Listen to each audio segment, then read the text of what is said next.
ये पहली बार हुआ है कि मानव जाति ने किसी जंगली जानवर को पौधे की पत्तियों का उपयोग करके स्वयं चिकित्सा करते हुए देखा है, जिसे वो लंबे समय तक चबाता था और फिर पेस्ट को चेहरे के बड़े घाव पर लगाता था। ये लाल बंदर अपनी बुद्धिमत्ता के लिए जाने जाते हैं। इनको ओरांगुटान कहा जाता है। ये घटना है सुमात्रा, इंडोनेशिया की, जहां एक ओरांगुटान ने अपने चेहरे के घाव को अकार कुनिंग नामक पौधे की पत्तियों से कर लिया।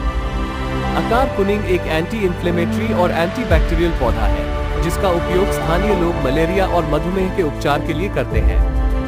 अकार कुनिंग जैसे पौधों का उपयोग करके ओरांगुटान बुद्धिमत्ता और संसाधनशीलता का एक उल्लेखनीय मिश्रण प्रदर्शित करते हैं।